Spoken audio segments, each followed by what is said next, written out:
오늘은 시편 95편의 말씀으로 큐티 본문을 말씀 전하도록 하겠습니다.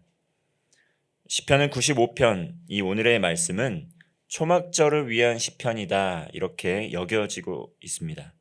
왜냐하면 광야에서 이스라엘의 광야 세대들이 하나님을 시험하고 믿지 않았던 그 불순종의 사건이 나오기 때문입니다.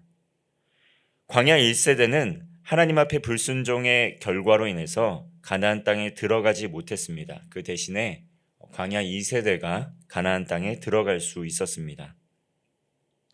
이것을 기념하며 광야의 시기를 기억하며 초막절을 지켰는데, 이 초막절은 이스라엘의 가장 큰 3대 절기 중 하나였습니다.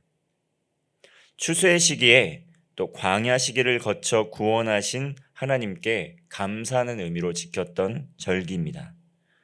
초막절 기간 동안에는 나뭇가지를 모아서 운막을 지었습니다. 그것이 광야에서 방랑하던 시간을 떠올릴 수 있게 하였기 때문입니다. 그리고 이 사건이 담긴 이 오늘 시편의 말씀들, 이러한 말씀들을 회중들에게 낭독하고 경고해서 다시는 불순종의 죄를 범하지 않도록 했다는 것입니다. 오늘 본문을 크게 세 부분으로 볼 수 있습니다. 먼저 1절부터 5절까지는 하나님의 백성들이 하나님을 찬양하고 예배로 초대하고 있습니다. 온 세상의 피조세계를 다스리시는 하나님의 왕권을 찬양하면서 여호와 하나님을 예배하자, 이렇게 시편 기자는 독려하고 있습니다. 6절과 7절의 말씀을 보면 이스라엘 백성들에게 여호와를 경배하자 독려하면서 그 이유는 이스라엘 백성이 바로 하나님의 소유이기 때문이다, 이렇게 말씀하고 있습니다. 그리고 8절부터 11절까지는 여호와 하나님을 따르면서 광야의 때와 같이 반역하거나 불순종해서 여호와 하나님의 진노를 다시 사지 않도록 주의해야 한다라는 것을 경고하고 있습니다. 먼저 1절의 말씀입니다. 1절의 말씀 우리 함께 읽겠습니다. 오라 우리가 여호와께 노래하며 우리의 구원의 반석을 향하여 즐거이 외치자. 아멘. 먼저 시편 기자는 여호와 하나님께 노래할 때 구원의 반석을, 그 노래의 대상, 이 찬양의 대상이신 그 구원의 반석이신 여호와 하나님을 향해 즐거이 외치자, 이렇게 독려합니다. 이것은 예배자의 기본이자 그러한 기초, 자세이며 태도가 되는 그러한 것입니다. 우리의 찬양, 이 노래의 대상이 되시고 구원의 반석이신 하나님을 향해 구원의 기쁨을 가지고 노래하는 것입니다. 반석은 어떻습니까? 우리가 반석을 떠올리게 되면 반석은 매우 단단하고 견고하고 안정적이기 때문에 흔들림이 없습니다. 이러한 반석은 여호와 하나님께서 공급하시는 그 보호하심, 그 보호하심을, 흔들림 없는 보호하심을 상징합니다. 수천 년이 지나도 있는 자리 그대로 변함없이 그 자리를 지키고 있는 반석과 같이 하나님께서 베풀어 주신 우리의 구원, 우리에게 주신 그 구원은 영원합니다. 그러므로 구원받은 하나님의 백성은 이 세상을 살아가는 동안에 어떠한 환난이나 고난이 찾아와도 하나님을 찬양하고 하나님께 감사로 노래할 수 있는 것입니다. 2절 말씀에서 시편 기자는 감사함으로 하나님 앞에 나아가며 시를 지어 즐거이 하나님을 노래하자고 독려하고 있습니다. 그 이유에 대해서도 말씀을 하고 있습니다. 3절 말씀을 보면 여호와 하나님께서는 크신 하나님이시다. 여호와 하나님께서는 모든 신들보다 크신 만왕의 왕이시다, 이렇게 고백을 하고 있습니다. 하나님께서는 모든 신보다 크신 왕 중의 왕이시고 나아가 온 세계를 지으신 창조주 하나님이십니다. 우주의 모든 만물이 하나님의 손안에 있고 그 어떤 것도 하나님께서 지으시지 않으신 것이 없다는 것입니다. 이 세상에 있는 것 중에 하나님께서 지으시지 않은 것이 없습니다. 4절과 5절을 보면 땅도 또 산과 바다도 모든 것을 하나님께서 지으셨다, 온 세계의 피조물, 피조 세계는 하나님께서 지으신 것이라는 겁니다. 그러므로 우리의 예배의 대상이신 하나님께서는 크고 놀라우신 창조주 하나님, 위대하신 하나님이십니다. 이 하나님께 우리가 경배하고 무릎 꿇고 예배하자고 독려하고 있는 것입니다. 왜냐하면 그 위대하신 하나님이 우리를 소유하고 있기 때문입니다. 우리 역시 하나님의 소유이고 또한 하나님께서 친히 먹이시고 입히시는 매우 깊은 관심을 갖고 있는 사랑하는 자녀들, 백성들이기 때문입니다. 6절에 7절 말씀 우리 함께 읽겠습니다. 오라 우리가 굽혀 경배하며 우리를 지으신 여호와 앞에 무릎을 꿇자. 그는 우리의 하나님이시요 우리는 그가 기르시는 백성이며 그의 손이 돌보시는 양이기 때문이라. 너희가 오늘 그의 음성을 듣거든. 우리는 삶을 살아가는 동안에 일평생 하나님을 예배하는 그 예배의 자리에 나아가야 합니다. 왜냐하면 하나님께서 우리의 하나님이 되시고 우리는 하나님께서 친히 기르시는 백성이다, 소유이다, 하나님의 자녀라는 것입니다. 구원받은 하나님의 백성들을 하나님께서 친히 돌보시고 길러주십니다. 오늘 본문의 말씀에서 이야기하는 것과 같이 양과 목자의 관계처럼 하나님을 찬양하고 경배하는 백성들의 그 사랑의 고백을 하나님께서 기쁘게 받아주신다는 것입니다. 그리고 하나님께 나오는 자들은 하나님의 말씀을 듣고 하나님의 인도하심을 받아서 기쁨과 은혜와 감격을 가지고 다시 삶의 자리에서 힘있게 살아갈 수 있다는 것입니다. 광야와 같은 인생길에서 길을 잃지 않고 방황하지 않고 끝까지 그 길을, 그 믿음의 경주를 완주할 수 있는 비결은 무엇입니까? 그것은 바로 구원의 은혜, 감격을 간직하고 부활의 소망으로 예배의 자리에서 하나님을 경배하고 찬양하는 삶을 사는 것입니다. 그렇게 할 때 하나님께서 베풀어 주신 그 크신 은혜가 얼마나 큰지 다시 한번 상기할 수 있는 것입니다. 이 세상을 살아가다 보면, 험한 세상에 이렇게 살아가다 보면 감사가 사라지고 그 마음 가운데 원망이 일어나고 불평이 떠오를 때가 많습니다. 그러나 예배의 자리에서 하나님의 은혜를 묵상하고 하나님의 말씀을 듣다 보면 하나님께서 베풀어 주신 은혜가 얼마나 큰지 그것 또한 기억하게 되면서 우리 안에서, 우리의 깊은 내부에서 하나님의 은혜로 충만해지는 것을 경험할 수 있다는 것입니다. 인생길이 하나님께서 베풀어 주신 은혜로 서로 사랑하고 격려하고 또 이끌어주면서 예배하며 하나님의 사랑을 주고받으면서 살아가게 될 때 우리는 험한 세상에서 길을 잃지 않고 끝까지 믿음의 경주에서 승리할 수 있다는 것입니다. 광야가 거칠고 험한 위협이 도사리고 있듯이 삶의 자리에서도 우리의 마음과 생각이 하나님께 놓이지 못하도록 방해하고 또 마음에 낙심이 오게 하거나 염려하게 하는 요소들이 참으로 많습니다. 광야의 여정 중에서 이스라엘 백성들이 그랬다는 것입니다. 8절 말씀입니다. 너희는 무리바에서와 같이 또 광야의 마사에서 지냈던 날과 같이 너희 마음을 완악하게 하지 말지어다. 이 8절 말씀에서는 무리바에서와 같이 마음을 완악하게 하지 말라 이렇게 이야기하고 있습니다. 이 무리바에서 도대체 무슨 일이 일어났길래 완악하게 하지 말라고 한 것입니까? 출애굽기 17장을 보면 이스라엘 백성들이 출애굽한 지 얼마 되지 않아서 르비딤의 장막을 쳤습니다.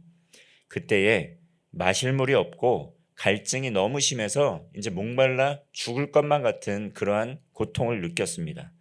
그때 모세와 다투면서 이스라엘 백성들은 물을 마실 수 있도록 해달라며 원망 섞인 요구를 했습니다. 그러면서 왜 굳이 애굽에서 끌고 나와서 굳이 목말라 죽게끔 할 거면 왜 애굽에서 우리를 끌고 나왔냐며 모세를 원망했습니다. 모세가 이스라엘 백성들을 스스로의 힘으로 이끌어 나온 것이 아니었습니다.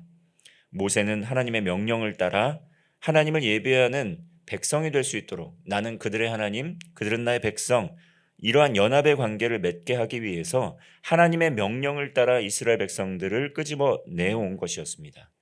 그런데 목이 말라서 모세에게 대항했다는 것이죠. 이것은 모세에게 대항한 것뿐만 아니라 모세를 원망한 것일 뿐만 아니라 모세를 통해 역사하신 하나님을 원망하고 하나님을 비난하는 것이었습니다.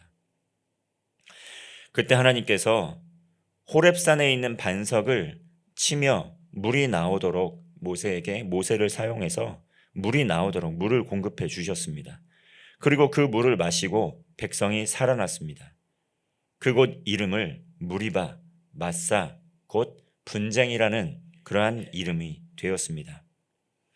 이 사건이 이스라엘 백성이 하나님께 불순종하고 또 하나님을 시험한 대표적인 사건으로 두고두고 회자되고 있습니다.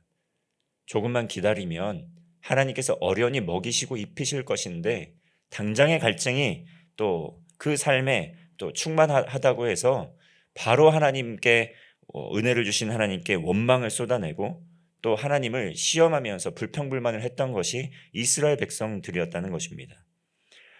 10절을 보시면 그 백성들 때문에 40년 동안 그 세대 때문에 하나님께서 마음에 근심하셨다 이렇게 말씀하고 있습니다. 그들의 상태를 표현합니다. 마음이 미혹되었다. 마음이 미혹이 되어서 하나님의 길, 하나님의 도를 알지 못한다 이렇게 말씀을 하셨습니다. 그리고 11절 말씀을 보면 그들 앞에 맹세하기를 결코 안식에 돌아오지 못할 것이다. 결국 출애굽 1세대들은 가나안 땅에 들어가지 못하고 약속의 땅을 밟아보지 못했다는 것입니다. 이처럼 삶을 살아가다 보면 삶에서 일이 막히고 답답하고 마치 목이 타들어가는 것 같은 갈증을 느낄 때 누구나 경험합니다. 이스라엘 백성들처럼 때로는 하나님을 원망하지 않습니까? 때로는 교회를 원망하지 않습니까? 때로는 이 믿음의 가정을 원망했던 때가 있지 않습니까? 그 현재의 원망스러운 상황 때문에 무언가 탓할 대상을 찾게 되는 것이 인간의 본성입니다. 때로는 마음의 위로를 얻고자 이 불안한 마음을 달래고자 하나님이 아닌 다른 것을 의지하고 그것을 얻기 위해 몰두하기도 합니다. 다른 종교에 빠져서 또 이단으로 가게 되는 성도님들도 있습니다. 오늘 성경 말씀은 광야를 살아가는 우리들에게 경고의 말씀을 또한 하고 있습니다. 하나님과 다투지 말고 하나님을 시험치 말라는 것입니다. 하나님께서 반석을 치시자 물이 흘러 넘쳐 나왔습니다. 생명의 근원이 되시고 생수의 근원이 되시는 하나님께 나아가면 물을 마실 수 있는데 그 하나님께 물을 마시러 나아가지 않고 먼저 원망하고 불평하게 될 때 하나님 앞에 불순종하는 죄를 짓게 되었다는 것입니다. 이처럼 모든 시험과 근심의 출처를 잘 살펴보면 하나님의 말씀이 막히기 시작될 때 시작됩니다. 예배가 무너질 때 시작됩니다. 그런데 언제 하나님의 말씀이 막히고 기도가 막히고 예배가 무너집니까? 바로 우리의 마음 가운데 원망이 가득할 때입니다. 우리의 마음 가운데 염려와 근심이 가득할 때입니다. 우리의 마음 가운데 걱정이 가득할 때 하나님의 말씀이 들어가지가 않습니다. 그러므로 우리는 마음의 문을 열고 하나님의 말씀 앞에 있는 그대로의 말씀으로 그대로의 모습으로 나아가야 됩니다. 올 한 해가 이제 얼마 남지 않았습니다. 한 해의 삶을 돌아볼 때 현재 어떠한 삶의 자리에 있습니까? 우리에게 있는 고난과 고통, 그것 때문에 원망과 불평이 삶에 가득하다면 다시 한번 하나님의 말씀 앞으로 나아가서 우리의 모든 원망, 염려, 걱정 다 기도로 하나님께 내어놓고 맡겨드리시기를 바랍니다. 목이 마를 때, 갈증이 날 때 원망하고 불평하면 문제가 해결되지 않습니다. 목이 마르고 갈증이 날 때 생수의 근원이 되시는 하나님께 나아가 기도할 때 모세의 반석에서 물이 흘러나왔듯이 하나님의 말씀 앞에 나아갈 때 하나님께서 우리에게 주시는 생수가 우리에게 충만할 줄로 믿습니다. 하나님의 말씀을 통해 삶을 회고하는 시간을 오히려 갖고 그렇게 나아가게 될 때 하나님께서 양떼들을 돌보시고 이끄시고 보호하시는 그런 하나님의 그 보호하심의 은혜를 우리는 누릴 수 있는 것입니다. 하나님을 향한 원망, 하나님을 시험하고자 했던 우리의 모든 교만함을 내려놓고 구원의 은혜를 베풀어 주신 그 하나님께 다시 한번 감사하며 예배의 자리로 나아가기를 소망합니다.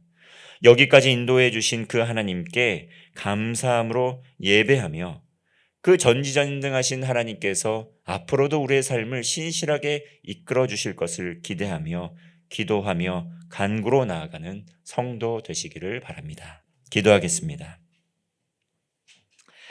하나님 아버지, 구원의 반석이신 하나님을 찬양하고 하나님을 예배하는 참된 예배자로 살아가게 하여 주옵소서. 광야와 같은 인생길 무슨 일을 만나든지 하나님께 아뢰고 하나님의 인도하심 따라 순종하며 믿음의 경주를 끝까지 마칠 수 있는 힘과 용기와 담대함을 허락하여 주옵소서. 광야와 같은 인생길 목마름을 경험할 때마다 하나님을 원망하고 시험했던 이스라엘 백성들의 삶이 아니라 광야와 같은 인생길에서 하나님께 기도하고 응답받으며 하나님 나라를 이루어갔던 모세와 여호수아와 같은 광야 2세대와 같은 삶을 살게 하여 주옵소서. 이 땅에 오셔서 구원을 주신 주님의 발자취 따라 날마다 말씀으로 성령으로 충만케 하여 주시고 성령님의 능력으로 날마다 치유와 회복을 경험하게 하여 주옵소서. 성령의 임재로 충만하여 기쁨과 소망이 가득한 삶 되게 하여 주옵소서. 예수님의 이름으로 기도하옵나이다. 아멘.